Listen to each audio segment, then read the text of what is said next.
Hello, I'm Aiden Yakabuchi, and I want to welcome you to a new series called Dynamic Lives, where we investigate the merging of cultures and languages in the context of small locales and communities. On this episode, we are here in the beautiful neighborhood of Federal Hill in Providence, Rhode Island. A historically Italian community, Federal Hill has come to tout myriad cultures, from Spain and Japan all the way to the Levant. As a historian, these changes are exciting, and we are here to examine the power of assimilation and integration of the Italian people and examine the loss of intergenerational translation. This cultural examination generates many questions. Does the Italian community wish to conform to newfound language emergence? Is there a sense of relief after generations of cultural subjugation? Lastly, does the archaic monolingual paradigm ring true for cultural enclaves such as Federal Hill? Let's find out on the premiere episode of Dynamic Lives.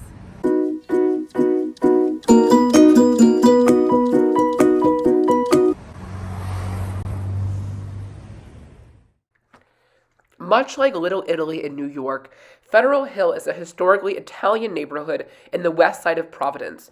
It was settled in the 1890s after an influx of Italian immigrants arrived after the Southern Italian recession.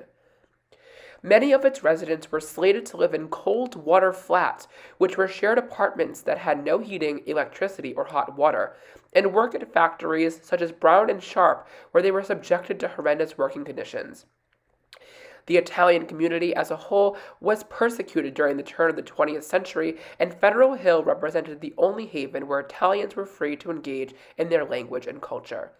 Some of the original stores, like Antonelli's Poultry, Constantino's Ravioli, and Angelo's restaurant, are still open for business today, paying homage to the community's Italian roots. Here we are at the front of Angelo's Civita Farnese, a home-style Italian-American restaurant that has been a Federal Hill staple since 1924. Something linguistically interesting about Angelo's is in its name. Civita is the Italian-American generated word, meaning communal area of eating or a cafeteria. But having no direct translation into Italian, Civita is a representation of some of the earliest attempts of Italian-Americans to conform to the standard American vernacular. Farnese is a city in Naples, Italy, and is where the Antoniano family, or the family that founded Angelo's, came from, and is at the focal point of their cooking and culture. Angelo's is the oldest restaurant in Federal Hill and has a unique perspective of its cultural transition. I'm here with Vinny, a former bartender of 10 years at Angelo's restaurant, and we're here to examine more fully the cultural transition of Federal Hill. So my first question, you grew up on Federal Hill, right? Yes. As a child, how would you describe the culture of the area? Well, when I was growing up here, the community was totally Italian. Everywhere you went, every neighborhood, every household was an Italian person. And the shops and all the different businesses reflected that. They were all Italian shops run by Italian people. Wow.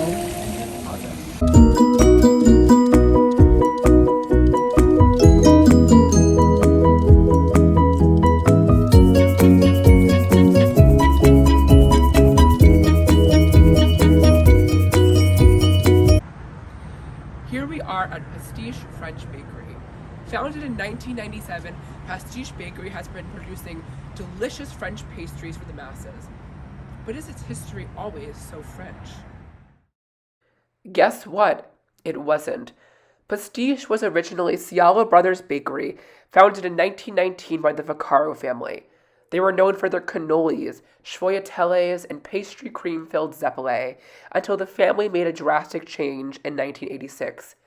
Low on income, and in an effort to appease a larger, increasingly multilingual community, Cialo Brothers Bakery rebranded themselves as Pastiche, a French patisserie. And guess what? It worked.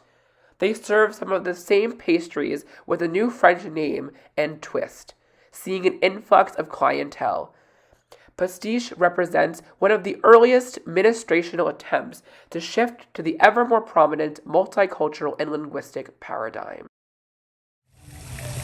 So the second question I have for you is, How has that culture changed? Have there been an addition of cultures? How has the community at large changed culturally and linguistically? Well, I remember when it first started to change and the community welcomed other nationalities and other cultures. The first one was a Chinese restaurant that opened up on Atwood's Avenue, and that was the talk of the town. People were so surprised that a non-Italian business opened up in this predominantly Italian community. But that was the beginning, and we've had many, many other businesses, Lebanese restaurants, Mexican restaurants, Japanese steakhouses. It has changed and very, very much. But it's nice. It's a diverse community now.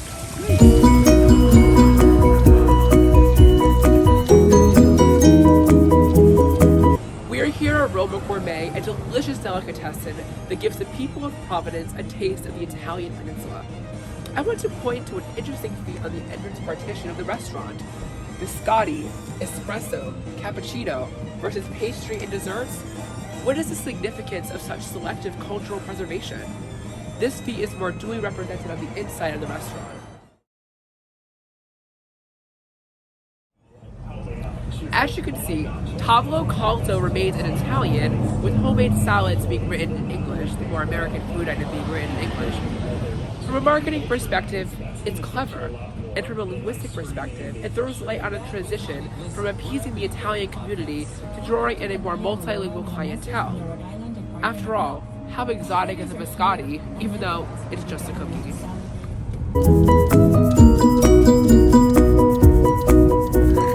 We are here at El Quiche Bakery, only a couple blocks away from Roma Gourmet. This place caters to the increasingly prominent Spanish community in Providence and Federal Hill. Take a look at the sign. Its bilingualism is quite telling. The main products of the bakery, being bread, pupusas, tortillas, are all labeled in Spanish, whereas food stamps are labeled in English. This showcases an interesting cultural relationship because the services provided by the business are communicated in Spanish, but the things of economic significance retain the English lingua franca. This place not only represents a Latin American insertion into a predominantly Italian community, but it also complicates the English and Italian language permanence and garners mixed reviews from older members of the community.